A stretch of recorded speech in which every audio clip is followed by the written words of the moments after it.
Good afternoon everyone. तो आज हम बात करेंगे what is political funding. Political funding काफ़ी इंपॉर्टेंट टॉपिक है। इंडिया में हम रहते हैं, स्टेट लेवल के इलेक्शंस हम देखते हैं, सेंट्रल लेवल पे हम इलेक्शंस देखते हैं। हम ये भी देखते हैं कि कितनी सारी पॉलिटिकल पार्टीज जो है वो अपना इलेक्शन कैंपेन कर रही हैं, लोगों को ये बता रही हैं कि हम आपके लिए ये करेंगे, हम बिजली फ्री कर देंगे, हम आपको नौकरियां देंगे। ये मैनिफेस्टो होता है। अब ये सब चीज़ें करने के लिए आपके पास पैसा होना चाहिए। अगर आपके पास पॉलिटिकल फंडिंग नहीं है, अगर आपके पास पैसा नहीं है, तो कोई फ़र्क नहीं पड़ता आप कितने अच्छे इंसान हैं, आपके पास कितनी अच्छी क्वालिफिकेशन है, क्योंकि आपकी जो बात है, आपका जो मिशन है वो लोगों के पास नहीं पहुंचा। जब लोगों के पास आपका मिशन नहीं पहुंचा तो लोग आपको वोट भी नहीं करेंगे और आप इलेक्शन हार जाएंगे। इसलिए किसी भी इलेक्शन में पॉलिटिकल फंडिंग का होना बहुत ज़्यादा ज़रूरी होता है। पॉलिटिकल फंडिंग कुछ नहीं है, ये एक तरह का फाइनेंशियल कंट्रीब्यूशन होता है उन कैंडिडेट्स के लिए जो कैंडिडेट्स इलेक्शन में खड़े हुए हैं अपनी पॉलिटिकल पार्टीज़ की तरफ से। तो आज हम पॉलिटिकल फंडिंग के बारे में अच्छे से डिटेल में जानेंगे, इसके नुकसान भी क्या होते हैं, और ये भी बात करेंगे कि पॉलिटिकल फंडिंग जो होती है उसके सोर्सेज क्या है, यानी कि कहाँ कहाँ से पॉलिटिकल फंडिंग होती है। एक इंडिविजुअल भी पॉलिटिकल फंडिंग कर सकता है, कॉरपोरेट भी कर सकते हैं, बड़ी बड़ी पॉलिटिकल पार्टीज भी जो है फंडिंग कर सकती हैं, बहुत सारी कमेटीज होती हैं वो भी फंडिंग कर सकती हैं। तो चलिए शुरू करते हैं आज अपने इस इंपॉर्टेंट लेक्चर में, that is political funding. Political funding refers to the financial contributions or support provided to the political parties, candidates or campaign to help them operate, promote their agendas and participate in elections. Elections में अगर आपको participate करना है तो आपको पता होना चाहिए कि आप क्या करने वाले हैं, आपका मिशन क्या है, क्या कैंपेन आपका रहने वाला है। आपको प्रचार करना है और प्रचार करने के लिए आपके पास पॉलिटिकल फंडिंग होनी चाहिए, क्योंकि उसमें आपको स्टाफ की ज़रूरत पड़ती है, उसमें आपको फूड की ज़रूरत पड़ती है, ट्रैवल की ज़रूरत पड़ती है, बहुत सारी चीज़ें होती हैं। तो इस जो हमारा लेक्चर है पॉलिटिकल फंडिंग का, इसे और आगे लेके जाते हैं। पॉलिटिकल फंडिंग जो है बहुत सारे सोर्सेज से आती है and it is a subject to regulations and disclosure requirements to ensure the transparency and accountability. अब ऐसा तो है नहीं है कि हम किसी से भी फंडिंग ले ले। अब जब हम पॉलिटिकल फंडिंग लेते हैं तो उसके बहुत सारे नुकसान होते हैं, उसका गलत इस्तेमाल भी हो सकता है, यानी कि लोगों को भटकाया भी जा सकता है। इसलिए पॉलिटिकल फंडिंग में बहुत सारे रेगुलेशंस होते हैं, उन सब चीज़ों को ध्यान में रखा जाता है, तब पॉलिटिकल फंडिंग की जाती है।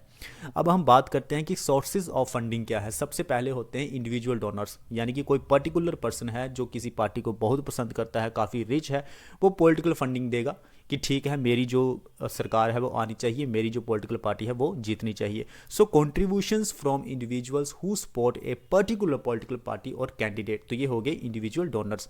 उसके बाद हमारे पास आते हैं पॉलिटिकल एक्शन कमेटीज। बहुत सारी पॉलिटिकल पार्टीज होती हैं जो फंड जनरेट करने के लिए बहुत सारी कमेटीज बनाती हैं। तो ऐसी ऑर्गेनाइजेशंस पॉलिटिकल पार्टी के बिहाफ में पैसा कलेक्ट करती हैं और उस फंड को डिस्ट्रीब्यूट कर देती हैं पॉलिटिकल कैंडिडेट्स को जो इलेक्शन में खड़े होते हैं।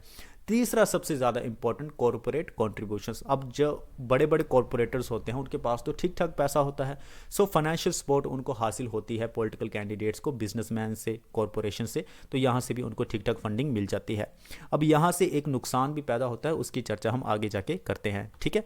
उसके बाद हम बात करते हैं कैंपेन फाइनेंस। देखिए मैंने कहा था कि कैंपेन करना होता है, किसी को कुछ पता नहीं चलेगा कि कौन कैंडिडेट खड़ा हुआ है, उसका मिशन क्या है, उसका मैनिफेस्टो क्या है, वो लोगों के लिए क्या करना चाहता है, किस पॉलिटिकल पार्टी से बिलोंग करता है, कोई फर्क नहीं पड़ता। इसलिए पॉलिटिकल फंडिंग का होना जरूरी है। जब आप पैसा खर्च करेंगे तो लोगों को पता चलेगा, जब आप रैलीज निकालेंगे तो लोगों को पता चलेगा कि यस ये भी कोई इंसान है जो कि हमारे लिए काम करना चाहता है, ठीक है, हम सोचेंगे इसको वोट देना है कि नहीं देना है, ठीक है।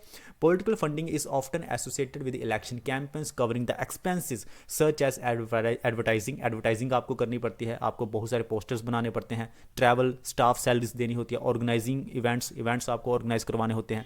Adequate funding is crucial for the candidates and parties to effectively communicate their messages to voters.